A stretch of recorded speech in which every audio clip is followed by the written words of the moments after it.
Ayah Mustafa, Syekh Fatah telah menjajaki belahan dunia hampir di 50 negara. Bukan jumlah yang kecil untuk dijajaki dan tentu syarat dengan pengalaman hidup.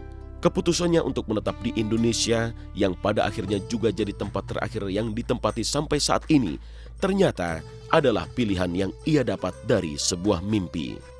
Satu malam Syekh Fatah, ayah, beliau dalam tidur, dibangun dari tidur dan ilhamnya datang langsung sebut Indonesia gitu kan.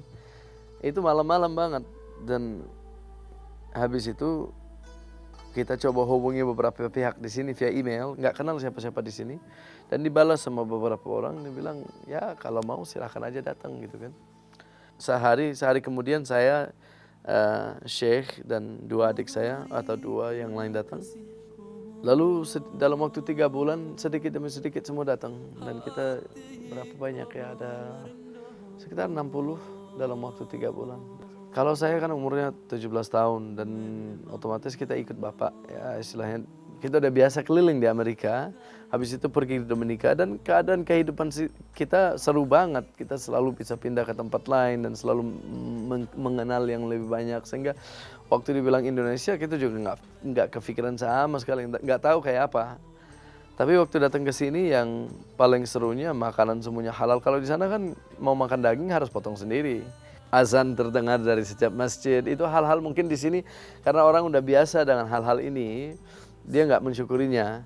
Kalau kita tinggal di sana itu nggak pernah dengar azan selain dari rumah kita sendiri gitu kan. Saya Intinya dia pindah ke Indonesia bukan karena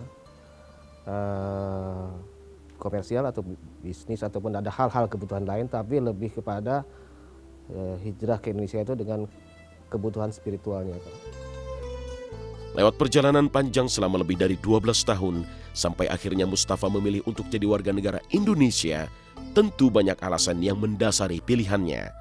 Budaya masyarakat yang ramah dalam lingkungan kaum muslimin yang sejalan dengan komunitasnya, itulah sebagian kecil alasannya.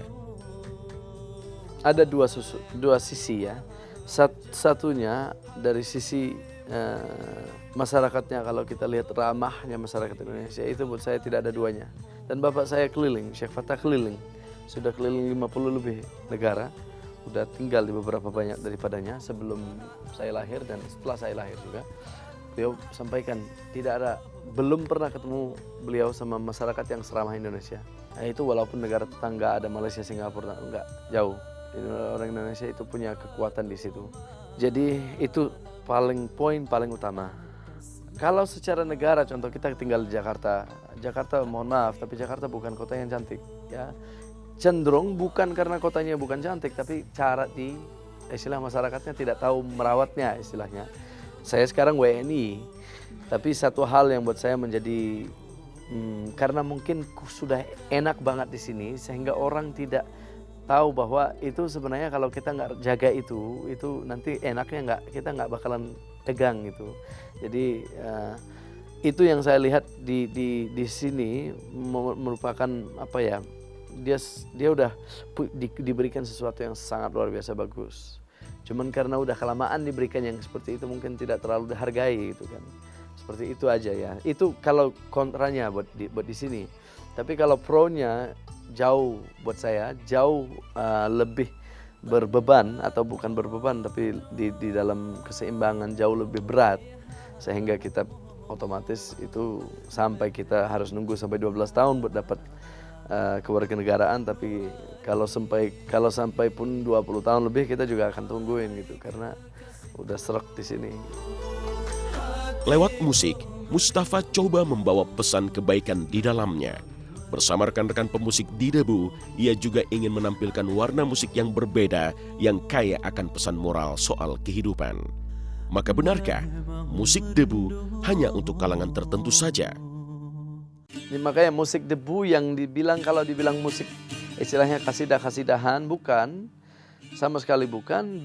Kalau dibilang musik pop juga bukan. Dia memang musik Debu, tidak masuk ke dalam satu kategori. Karena itu pun kalau kita kasih dengar di negara-negara lain, ada unsur kayak Turki, ada unsur musiknya mereka, tapi dia bukan musik mereka gitu kan. Sama Iran atau Arab, negara-negara Arab, semua suka, tapi dia bingung jenis musik ini sebenarnya apa gitu kan. Ya saya selalu kasih tahu kalau jenis musik ini ya jenis musik debu. Kita kasih ini apa namanya, apa istilahnya, genre baru gitu kan. Musik debu sebenarnya kalau memang kita Muslim, jadi kita selalu sebut nama Allah dan nama Muhammad SAW. Tapi bukan pesan yang ada di musik debu itu pesan universal. Sehingga sekarang saya keliling Indonesia kan, saya sering banget ketemu orang non-Muslim dan ini dan itu di dalam bisnis yang saya coba jalankan sekarang. Yang non-Muslim pun dia, pas Ramadan dia pasti nonton. Dan alasannya ya karena pesan di situ memang pesan manusia. Tidak kenal dengan agama ini atau agama itu. Kebetulan memang kami Muslim, tapi pesannya buat siapapun istilahnya pesan kemanusiaan. Contoh, kita baik sama orang, dia baik sama kita. Kita senyum, istilahnya senyum pada dunia, dunia senyum pada kita. Itu buat siapapun berlaku. Mau itu Muslim, mau nggak Muslim, semua berlaku. Dan buat kami, pesan yang ada di lagu-lagunya Debu seperti itu.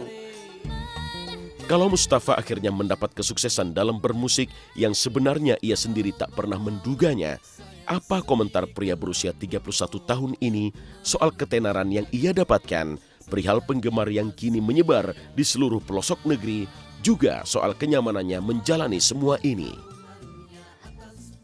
Kalau kita istilah ini sebagai bunganya ya, bukan tujuannya. Atau bahasa Inggris kita punya istilah, ini kuehnya atau ini icing, yang icing tahu nggak? Ya, ini icingnya doang. Yang kita maunya kuehnya. Jadi terkenal bukan tujuan. Kalau jadi terkenal jadi tujuan, udah capek, udah lama. Dan bukan itu sama sekali.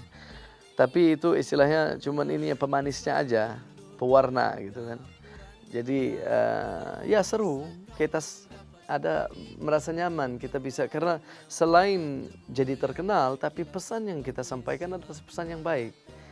Ada banyak orang jadi terkenal, tapi pesan yang disampaikan nggak terlalu baik. Kalaupun dia bukan tujuannya buat sampaikan pesan yang jelek, mungkin tujuannya cuma cari duit atau cari ketenaran atau apa.